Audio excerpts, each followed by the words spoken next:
Hello friends, स्वागत है आपका। आप देख रहे हैं मोटिव ऑफ मोटिवेशन। मैं आपका दोस्त रंजीत सिंह। आज हम बात करने वाले हैं क्लास 9th के चैप्टर मोशन के बारे में और आज का वीडियो बहुत ही मज़ेदार होने वाला है। इस चैप्टर को हम समझेंगे बहुत ही इंटरेस्टिंग एग्जांपल्स के साथ में, तो अंत तक बने रहें इस वीडियो में मेरे साथ। तो आइए शुरू करते हैं।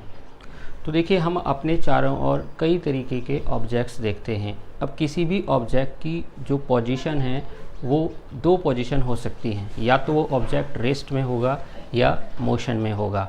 ठीक है, तो सबसे पहले हम इन दोनों टर्म्स को ही समझ लेते हैं। तो देखिए, किसी भी ऑब्जेक्ट को हम रेस्ट में कब बोलेंगे? अगर किसी भी ऑब्जेक्ट की पोजीशन उसके सराउंडिंग के रेस्पेक्ट में चेंज नहीं होती है तो हम कह सकते हैं कि ये ऑब्जेक्ट रेस्ट में है। लेकिन अगर किसी भी ऑब्जेक्ट की पोजीशन उसके सराउंडिंग के रेस्पेक्ट में चेंज होती है तो हम कह सकते हैं कि यह मोशन में है। ठीक है, तो अब इसको हम थोड़ा सा एग्जांपल से समझते हैं। ठीक है, तो हम क्या करते हैं, जैसे मान लेते हैं हम एक स्ट्रेट पाथ ले लेते हैं और ये हमने यहाँ पे ले लिया O पॉइंट। ठीक, ये A पॉइंट और ये B पॉइंट।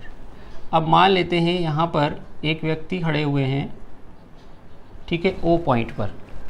अब आप इस व्यक्ति को लास्ट 5 मिनट, 10 मिनट, 50 मिनट से वॉच कर रहे हैं, 15 मिनट से, कि इसकी जो पोजीशन है वो चेंज नहीं हो रही।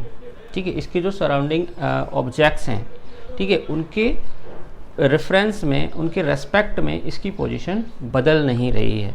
तो इसका मतलब ये किस में है? रेस्ट में है। अभी अगर ये व्यक्ति यहाँ से चल करके अगर यहाँ पे आ जाता है, ठीक है, अगर ये यहाँ पे आ जाता है तो उस केस में इसकी पोजीशन क्या हो गई? पहले कहाँ थी इसकी पोजीशन? O पर। अभी पोजीशन किस पर हो गई? A पर। तो यानी इसकी पोजीशन बदल गई। ठीक है, तो इट मीन यह किस में है? मोशन में है। ठीक है, हम इसको डिफाइन भी कर सकते हैं। तो हम क्या करते हैं, ऐसे दो, एक साइड लिख लेते हैं हम रेस्ट और एक साइड लिख लेते हैं मोशन, और इन दोनों को थोड़ा सा और डिस्क्राइब करते हैं और इसके बाद हम डिस्टेंस और डिस्प्लेसमेंट को अच्छे से समझेंगे। ठीक है, तो देखिए, रेस्ट में हम किसी ऑब्जेक्ट को कब बोलेंगे? देखिए, if the position of the object, if the position of the object does not change with respect to its surrounding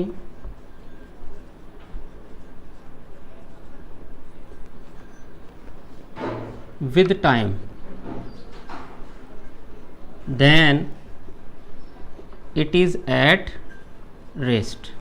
ठीक है, अगर किसी भी ऑब्जेक्ट की पोजीशन उसके सराउंडिंग के रेस्पेक्ट में चेंज नहीं हो रही है तब हम कह सकते हैं कि वह किस में है? रेस्ट में है। ठीक है, अब देखिए, सेम इसी प्रकार से हमें यहाँ पे मोशन में लिख लेना है। ठीक है, बस यहाँ पे हम क्या करेंगे, ये डज नॉट हटा देंगे और यहाँ रेस्ट की जगह पे क्या लिख देंगे? मोशन लिख देंगे। तो देखिए, if the position of the object, if the position of the object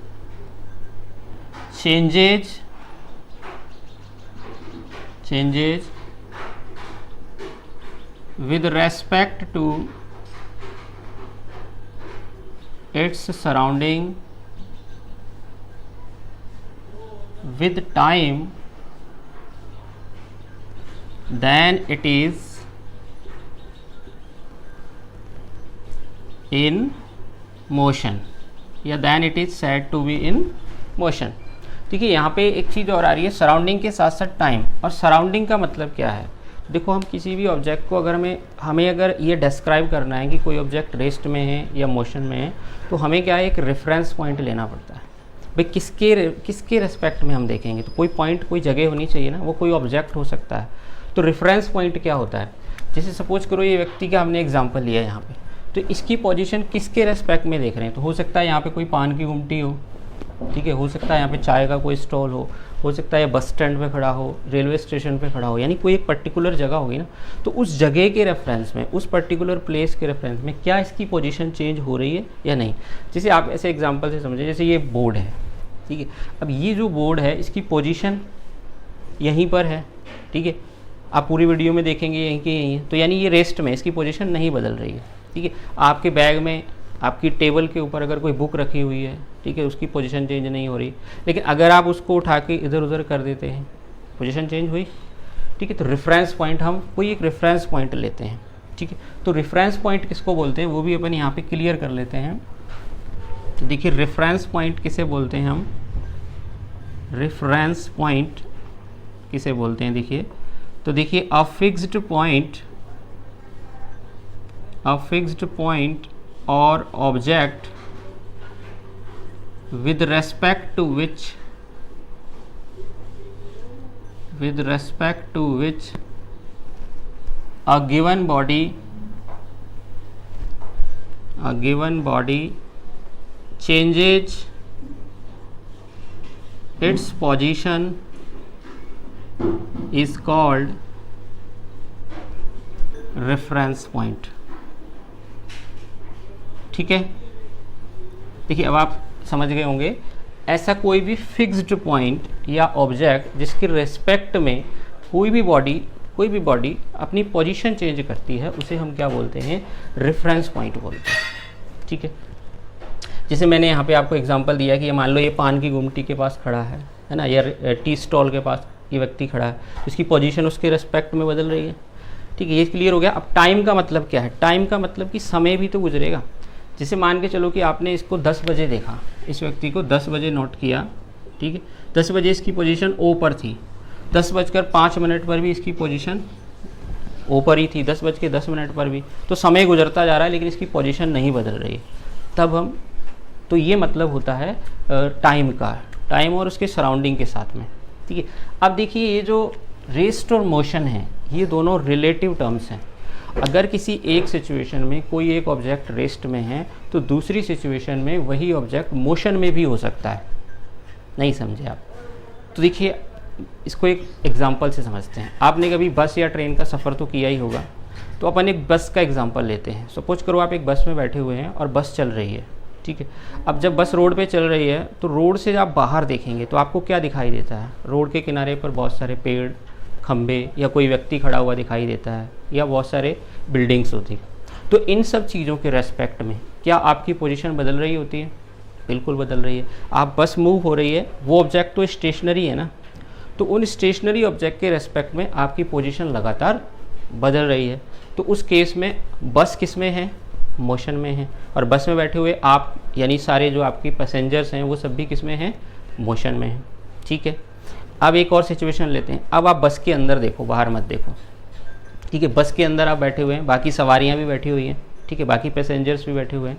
अब उन पैसेंजर्स के साथ आप अपनी पोजीशन को कंपेयर करो, क्या उनके रेस्पेक्ट में वो जो सवारियां, जो पैसेंजर बस में बैठे हुए हैं, उनके रेस्पेक्ट में क्या आपकी पोजीशन बदल रही है?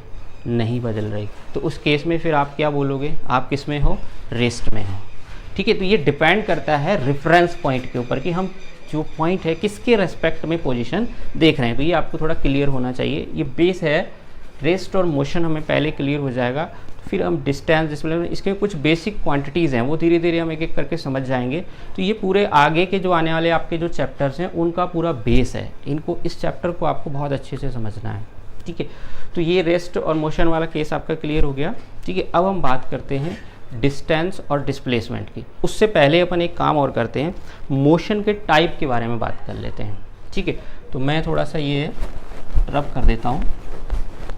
तो देखिए जो मोशन है ये मेनली 3 टाइप का होता है। इसे आप पॉज करके वीडियो को, ये डेफिनेशन अगर आप नोट डाउन करना चाहें तो आप कर सकते हैं।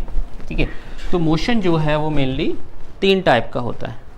ठीक है, types of motion. Motion 3 type का क्या है, देखिए सबसे पहला होता है रेक्टिलिनियर मोशन। रेक्टिलिनियर मोशन, इसे हम स्ट्रेट मोशन भी बोल सकते हैं, सीधा सीधा। तो रेक्टिलिनियर मोशन क्या होता है, ठीक है, जब भी कोई ऑब्जेक्ट एक स्ट्रेट लाइन में मूव करता है। ठीक है, जब भी कोई ऑब्जेक्ट इसमें मूव करता है एक स्ट्रेट लाइन में, तो व्हेन एन ऑब्जेक्ट और पार्टिकल, ठीक है, moves along a straight path when a object और particle moves along a straight path, ठीक है, this type of motion is called rectilinear motion.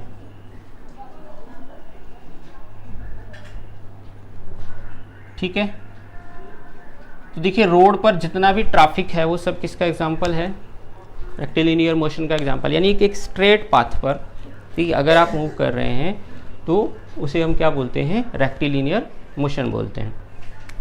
अब नेक्स्ट है सर्कुलर मोशन। तो देखो जैसा कि हमें नाम से ही पता चल रहा है सर्कुलर मोशन, सर्कुलर मतलब कि अगर कोई बॉडी किसी सर्कुलर ट्रैक पर मूव करती है, ठीक है, तो इसे सेम ऐसे ही लिख लेंगे आप, व्हेन एन ऑब्जेक्ट और particle moves along a straight path की जगह पर आप क्या लिख लेंगे, सर्कुलर पाथ लिख लेंगे, बस सेम डेफिनेशन है सर्कुलर पाथ। तो इस टाइप का मोशन क्या कहलाता है, सर्कुलर मोशन। जैसे कोई भी अगर एथलीट है, ठीक है, वो अगर एक सर्कुलर ट्रैक के चारों ओर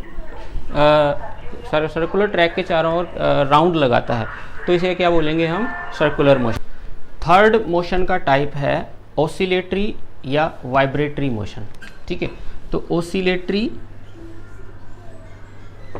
या और वाइब्रेटरी मोशन, ठीक है। तो देखो इसमें इसको डिफाइन कर लेते हैं हम पहले, ठीक है। तो व्हेन, इसको लिखते हैं हम, व्हेन अ पार्टिकल और ऑब्जेक्ट, व्हेन अ पार्टिकल और an object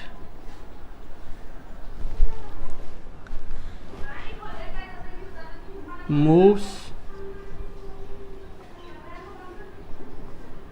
to and fro or back and forth motion, back and forth, ठीक है, about a fixed point repeatedly